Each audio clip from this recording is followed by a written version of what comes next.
नमस्कार।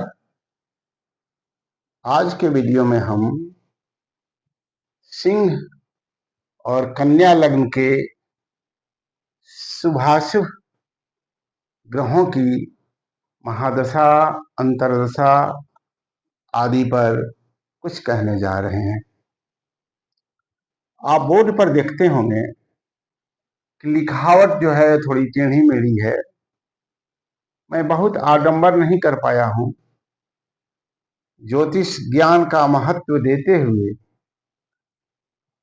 अपनी बात रख रहा हूं। सिंह लग्न में आप देखेंगे हमने एक सारणी बना रखी है।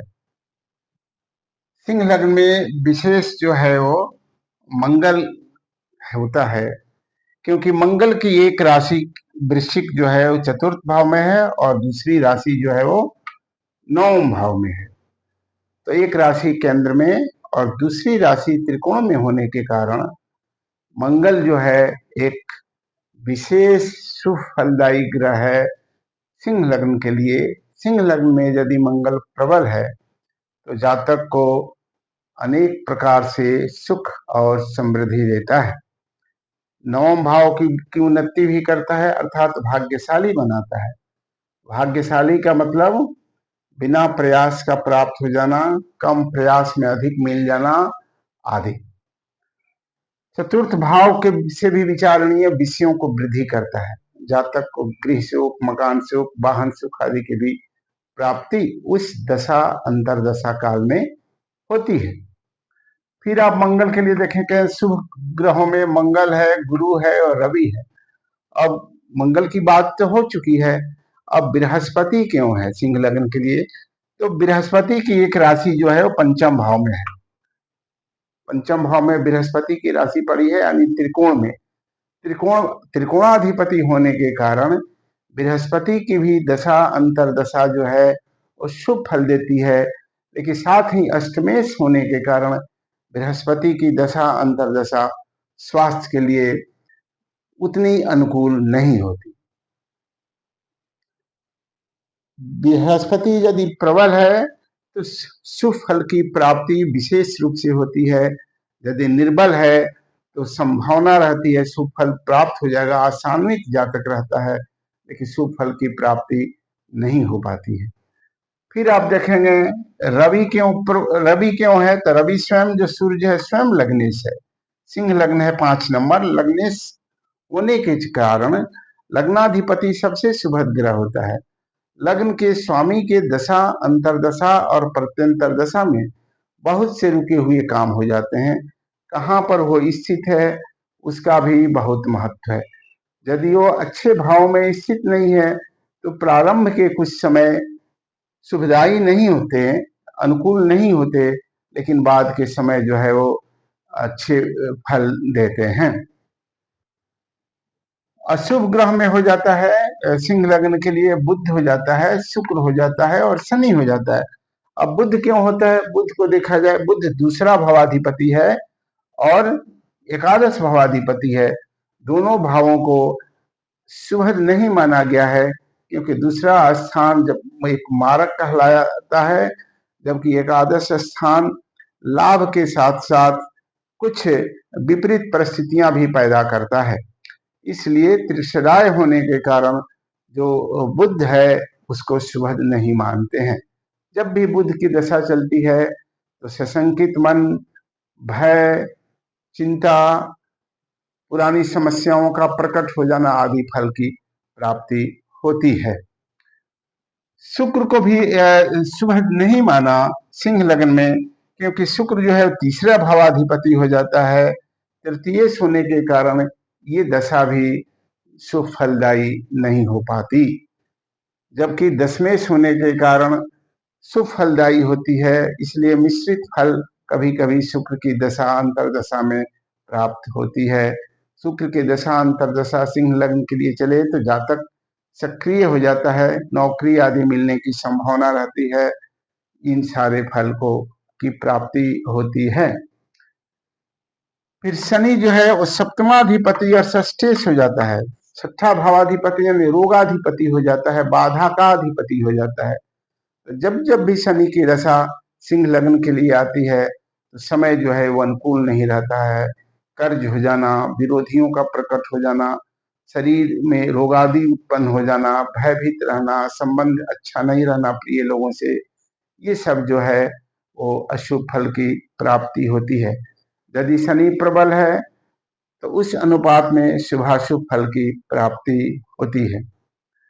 फिर चले मारक बुध यदि पापग्रहों के साथ है तो मारकाधिपति हो जाता है। यदि बुध जो है वो राहु, केतु या मंगल या किसी अन्य पापग्रह के साथ स्थित है तो वो विशेष रूप से वो स्वास्थ्य हानि करता है, सम्मान की हानि करता है, धन की हानि करता है, इसलिए उसे मारक कहते हैं। अर्थात सिंह लग्न के लिए बुध जो है वो शुभ फलदायी ग्रह नहीं है। अब चले दूसरे नंबर पर आए कन्या लग्न के लिए। शुक्र और बुध जो है वो विशेष शुभ फलदायी हैं।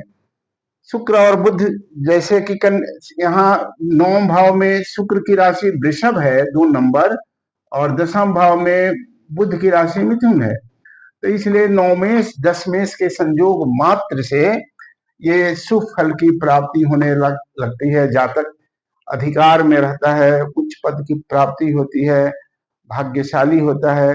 जो भी शुभ बातें कहना हो वो आप स्वतंत्रता पूर्वक कह सकते हैं, क्योंकि जातक के जीवन में निश्चित रूप से घटित होती है। तो इसलिए शुक्र बुध शुभ है। शुक्र को शुभ भी माना, विशेष शुभ भी माना, शुभ भी माना, क्योंकि शुक्र की राशि जो है वो भाग्य स्थान में पड़ी है, त्रिकोण स्थान में। सर्वे त्रिकोण नेतारो ग्रहा शुभ फल प्रदा। तो शुक्र की दशा अंतरदशा जो है वो कन्या लग्न वालों के लिए शुभ फलदायी होती है। शुक्र के प्रकृति और गुण के अनुसार फल की प्राप्ति होती है। फिर आप देखेंगे मंगल, गुरु और चंद्रमा जो है वो कन्या लग्न के लिए शुभ नहीं होते। मंगल चूंकि तृतीय हो जाता है, तीसरा भावाधिपति और अष्टमाधिपति हो जाता है, ये दोनों ही शुभ स्थान है। इसलिए मंगल जहां बैठेगा, जहां उसकी दृष्टि जाएगी और जिन जिन भावों का अधिपति है उन भावों से विचारणीय विषयों में से वो परेशानी उत्पन्न करेगा। तृतीय होने के कारण व्यस्त रखेगा, लेकिन काम सही दिशा में नहीं होगा। अष्टमेश होने के कारण रोग आदि की संभावना रहेगी। और इस तरह से मंगल की जो दशा है वो शुभ फलदायी नहीं हो पाती कन्या लग्न के लिए। फिर आप देखेंगे गुरु जो है वो सप्तमाधिपति है और चतुर्थ भावाधिपति है। 2 केंद्र स्थानों का अधिपति बृहस्पति है।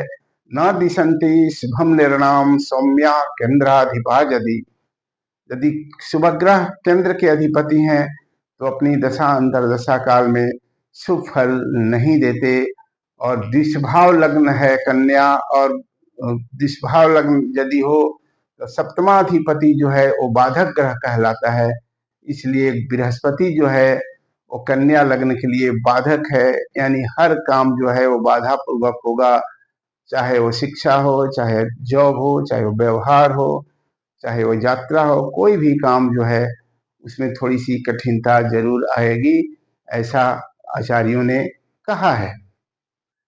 फिर चंद्रमा को आप देखेंगे, चंद्रमा एक आदशा भावाधिपति है, एक तीसराय, इसलिए ये दशा भी शुभ नहीं होती। स्वास्थ्य के लिए विशेष शुभ नहीं होता, कुछ न कुछ स्वास्थ्य की समस्या इस दशा काल में चंद्रमा के अंतरदशा में कन्या लग्न वालों को होती है, लेकिन लाभ की भी संभावना रहती है। और शुक्र जो है इसको भी यदि मारक ग्रहों के साथ संबंध हो जाए, पापग्रहों के साथ, तो ये मारक बन जाता है। मारक का मतलब वही धन हानि, मान हानि, स्वास्थ्य हानि, अपमान आदि फल की प्राप्ति होती है। तो इन सबको नोट कर लेंगे और एक अनुसंधानात्मक रूप से देखेंगे कि ऐसा फल मिल रहा है आपकी कुंडली पर, कि थोड़ी त्रुटि हो रही है, उसको गहन अध्ययन करेंगे तो इसकी पुष्टि होगी। यही ज्योतिष का सिद्धांत है।